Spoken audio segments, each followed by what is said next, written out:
Salut! Bienvenue pour la deuxième vidéo sur Fred l'astronome. Vous me reconnaissez? C'est moi, Fred.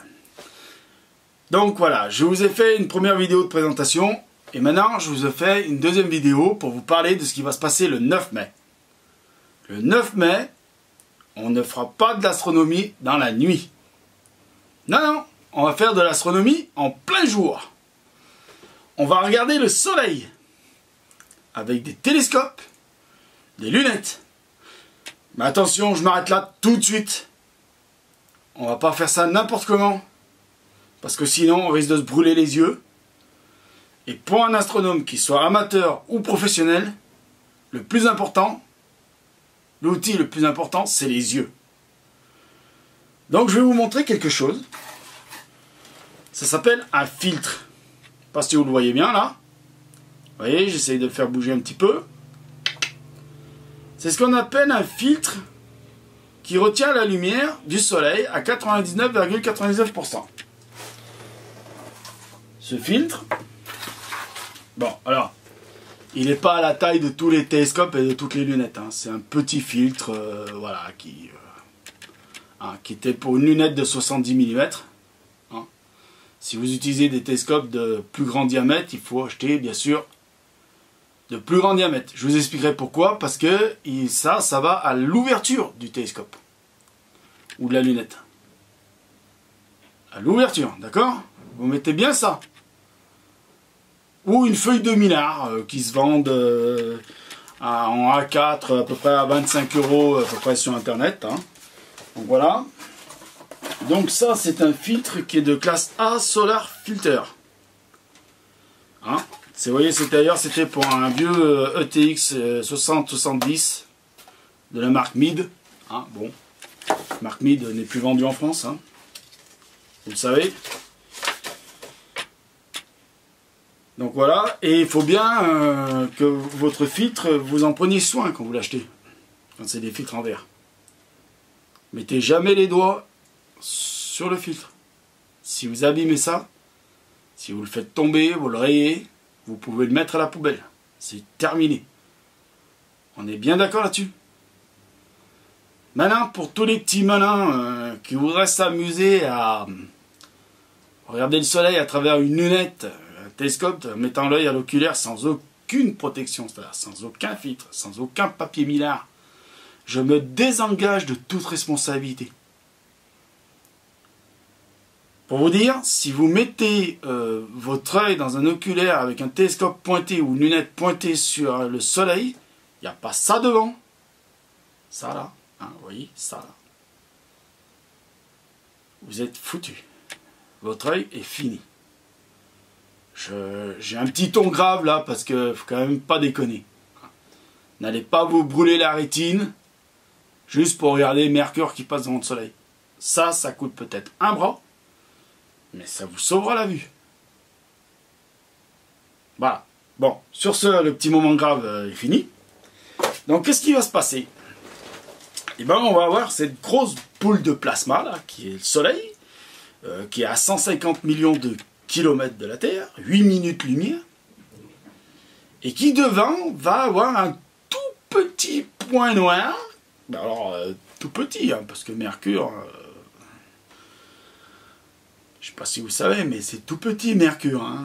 Tout petit. C'est même presque pas plus grand que la Lune. Enfin, c'est un peu plus grand que la Lune, mais tout petit. Hein. Donc vous voyez, là je fais de l'approximation. Hein. Quand je ferai des vidéos vraiment explicatives sur la Lune, sur la Terre, sur le Soleil, je rentrerai plus dans les détails, ce sera beaucoup plus chiant. Mais là on va parler de ce qui se passe. Hein. Donc on a Mercure qui va passer devant le Soleil. Tac. Donc ça va se passer à peu près dans la journée. Donc oui, dans la journée, ça va se passer à partir de 11 h du matin. Moi je vous conseille de commencer à installer votre matériel, à mettre le filtre déjà, et à faire déjà des premiers essais de pointage sur le soleil. Voilà. Grosso merdo, à peu près par là. Hein. Donc vers 11 h, vous commencez déjà à installer votre matériel, tout ça. À condition qu'il fasse beau, qu'il n'y ait pas de nuages, que la météo ne nous plante pas. On devrait avoir normalement un petit spectacle pas trop merdique. D'accord? Donc voilà, donc on va voir. Donc pour ceux qui la première fois achèteraient un filtre comme celui-là, et qui ne comprendraient pas pourquoi à travers ça là, à travers ce petit filtre là, on voit le soleil blanc. Bah c'est normal. Parce qu'en réalité, le soleil, il n'est pas jaune. Alors vous allez dire, oui, Fred, tu dis des conneries, Fred.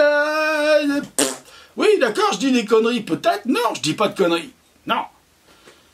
Le soleil, on le voit jaune. Parce qu'il passe à travers les couches de l'atmosphère terrestre.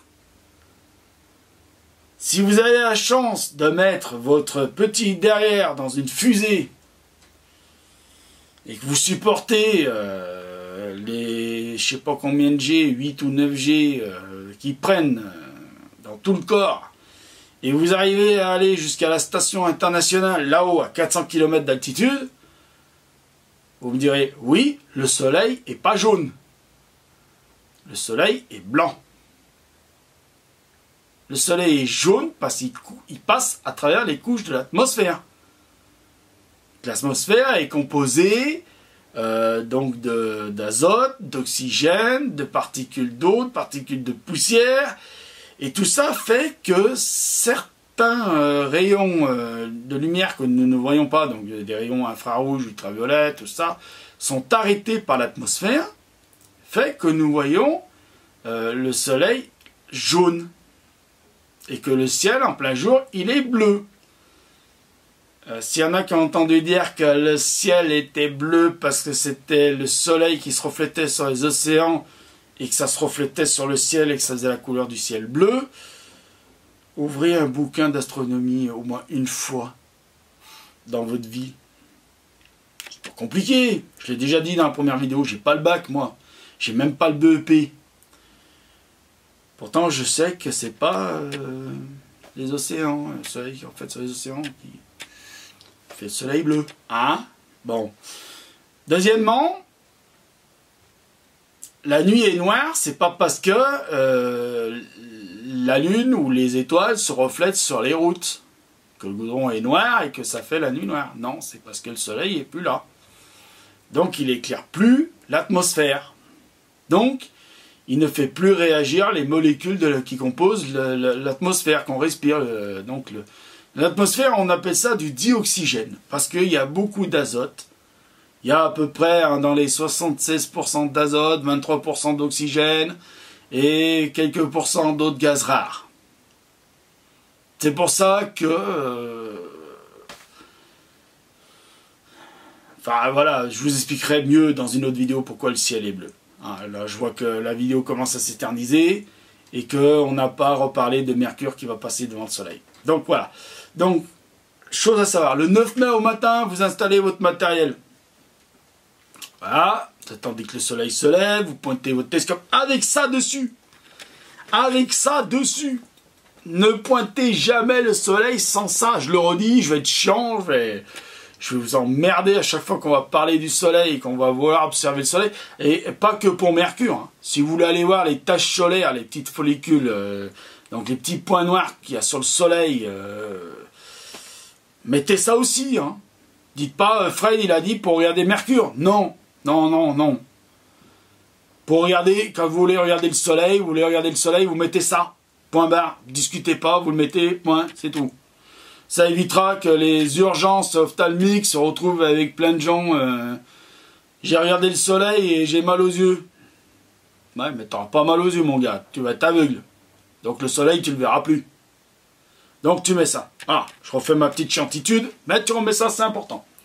Et comme je le dis encore une fois, je me désengage de tous ceux qui n'utiliseront pas une feuille de minard ou ça. Si vous ne pouvez pas vous payer ça, parce que ça coûte une blinde, hein. Je ne vais pas vous mentir, moi j'en ai commandé un pour mon 152 mm, ça coûte 200 €. Voilà. Donc vous achetez une petite feuille de minard à 24 €, 25 €, vous en avez plein. Hein. Allez, je vais faire des placements de sites internet pour aller acheter les feuilles de minard. Vous avez la maison de l'astronomie qui en vendent. Et d'ailleurs ils en vendent des grandes tailles. Donc si vous avez des grands télescopes, eh ben, vous pouvez l'acheter. Ça va jusqu'à 75 €. Hein. Je crois que c'est du A3, A2, enfin c'est grand quoi. Je crois que ça fait du 1 mètre par 1 mètre 50. Donc vous avez de quoi recouvrir un gros télescope. Même un 600 mm, je pense que vous pouvez le recouvrir. Donc voilà. Enfin pour ceux qui ont la chance d'avoir un 600 mm, tant mieux pour eux. Deuxièmement, pour les enfants, je voulais faire ça. La vidéo va être plus longue parce que je suis en train d'y penser maintenant là. Les enfants, s'il vous plaît,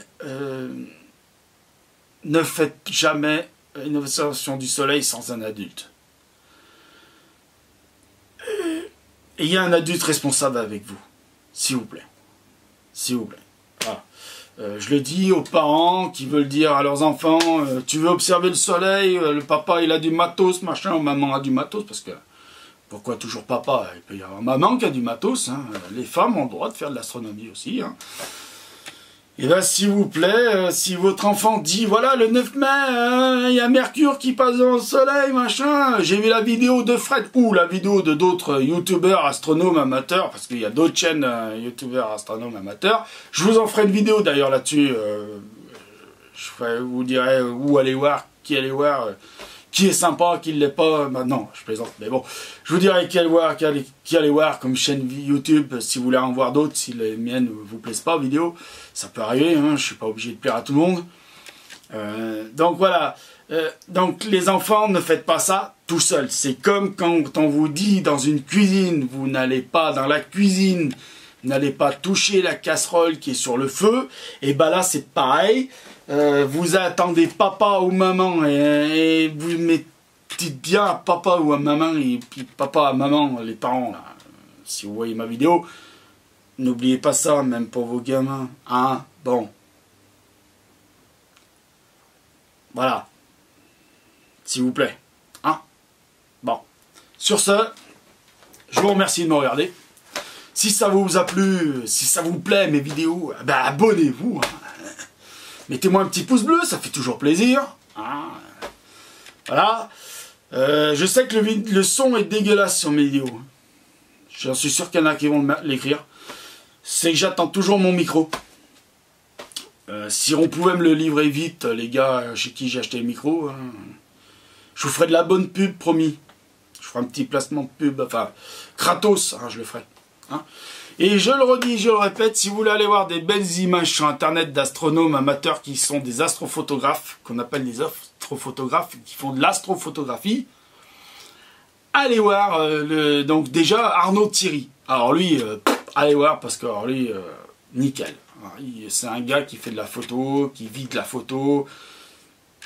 C'est la petite boîte noire, mais si c'est pas ça, je vous ferai une vidéo corrective, vous inquiétez pas. Voilà. Et donc là, je vois que la vidéo s'éternise, donc on va arrêter là. Hein, et puis je vais vous dire, alors si Serge Bruni, Thierry Lego, les 3 noms, faut retenir, allez-y voir. Astronogeek aussi, de la chaîne Arnaud Thierry, allez-y, tapez dedans. C'est du placement de produits gratuits, c'est pas du placement de produits gratuits, mais c'est du placement de chaîne YouTube gratuit. Je touche pas un centime là-dessus, et il est même pas au courant que je lui fais de la pub. Alors, oui, il me connaît même pas, il sait même pas qui je suis. Donc voilà, allez-y, hein, et puis, qu'est-ce que je vous dis, dès que vous voyez des étoiles, vous pouvez sortir votre télescope, et ben allez-y, hein. Mettez l'œil à l'oculaire, vous verrez de belles choses. Astronome amateur, salut!